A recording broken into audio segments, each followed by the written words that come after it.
1,00,000-ലേറെ പേർക്ക് ഊട്ടുസദ്യ ഒരുക്കി ചെട്ടിക്കാട്ട് തീർത്ഥാടന കേന്ദ്രത്തിൽ ഊട്ടുതിരുനാൾ ചൊവ്വാഴ്ച നടക്കും. പാവറട്ടി വിജയന്റെ നേതൃത്വത്തിൽ 120ഓളം പാചക വിദഗ്ധരാണ് ഊട്ടുസദ്യ ഒരുക്കുന്നത്. കിഴക്കിന്റെ പാതുവ എന്നറിയപ്പെടുന്ന ചെട്ടിക്കാട് വിശുദ്ധ അന്തോണീസിന്റെ തീർത്ഥാടന കേന്ദ്രത്തിൽ ചരിത്ര പ്രസിദ്ധമായ ഊട്ടുതിരുനാൾ ചൊവ്വാഴ്ച നടക്കും. പുലർച്ചെ 3 മുതൽ എത്തിച്ചേരുന്ന തീർത്ഥാടകരെ വരവേൽക്കാൻ ദേവാലയം ഒരുങ്ങിക്കഴിഞ്ഞു.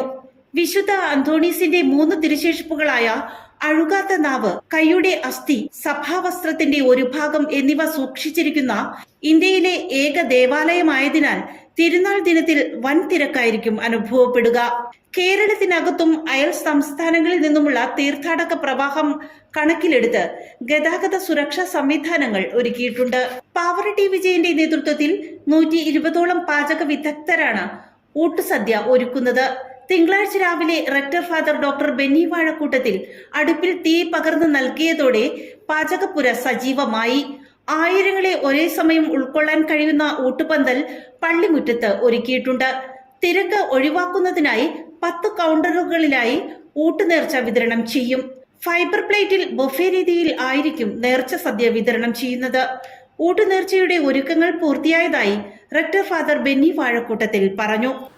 പാവറട്ടി വിജയന്റെ നേതൃത്വത്തിൽ 120ഓളം സംഘാംഗങ്ങൾ ഇവിടെ വന്ന് പാചകത്തിന് നേതൃത്വം കൊടുക്കുന്നുണ്ട്. ഒപ്പം ചെട്ടിക്കാട് ഇടവകയിലെയും പരിസര പ്രദേശങ്ങളിലെയും ഒക്കെ ജനങ്ങളും തീർത്ഥാടകരും ഒന്നിച്ചു ചേർന്ന് പാചകങ്ങൾ ഒരുക്കിക്കൊണ്ടിരിക്കുകയാണ്. നാളെ രാവിലെ 6:15 ആദിത്യ ദിവ്യബലി. 8 മണിക്കും ദിവ്യബലിയും നൊവേനയും ആരാധന ഉണ്ടായിരിക്കും. 10 മണിക്ക് കോട്ടപ്പുറം രൂപതാ മെത്രാൻ അഭിനന്ദിയ അംബ്രോസ് പുത്തൻവീട്ടിൽ പിതാവ് എത്തിച്ചേരും. ഇവിടെ 10:15 അദ്ദേഹം നേർച്ച സദ്യ ആശീർവദിക്കും. അതോടുകൂടി നേർച്ച ഭക്ഷണത്തിന്റെ വിതരണം തുടങ്ങുകയും രാത്രി വൈകുന്നത് വരെ നേർച്ച ഭക്ഷണം കഴിക്കാനുള്ള സൗകര്യം ഇവിടെ ഉണ്ടായിരിക്കുന്നതുമാണ്. തുടർച്ചയായിട്ടുള്ള ദിവ്യബലി അതിനുശേഷം ഉച്ച കഴിഞ്ഞിട്ടും ഉണ്ടായിരിക്കും. രാത്രി 8:30 വരെ ദിവ്യബലിയും നൊവേനയും ആരാധനയും ഉണ്ടായിരിക്കും.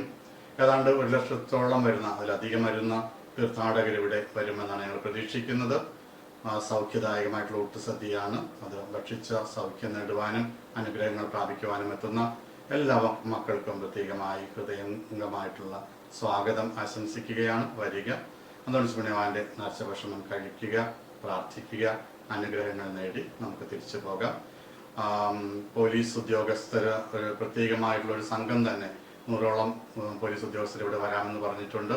അവർ മൂത്തോന്നം തുടങ്ങിയിട്ടുള്ള ഒരു ചെറിയ വാഹന ക്രമീകരണം, ഗതാഗത ക്രമീകരണം നടത്തുന്നുണ്ട്. മൂത്തോന്നത്ത് നിന്ന് കൊടുങ്ങല്ലൂരിൽ നിന്നും ചെറായി വഴി പോകാനുള്ള വാഹനങ്ങൾ മൂത്തോന്നത്ത് നിന്ന് നേരെ പറവൂര് വഴി തിരിച്ചുവിടാനായിട്ട് അവിടെ പോലീസ് ഉദ്യോഗസ്ഥരുണ്ടാകും. വലിയ വാഹനങ്ങൾ തീർച്ചയായിട്ടും, മറ്റു ചെറിയ വാഹനങ്ങളും തീർത്ഥാടകരും ഇങ്ങോട്ടേക്ക് നേരെ കയറിപ്പോരും. അതുപോലെ മാലിയങ്കര ഭാഗത്തു നിന്നും വരുന്ന വലിയ വാഹനങ്ങൾ, ഉദാഹരണത്തിന് എറണാകുളത്തു നിന്നും വൈപ്പിൻ വഴി കൊടുങ്ങല്ലൂർക്ക് പോകുന്ന വലിയ വാഹനങ്ങൾ ചെറായിയിൽ വെച്ച് തന്നെ അവിടെ നിന്ന് തിരിച്ചുവിട്ട് പറവൂര് വഴി തിരിച്ച് പോകാനായിട്ടുള്ള ക്രമീകരണങ്ങൾ ചെയ്യും.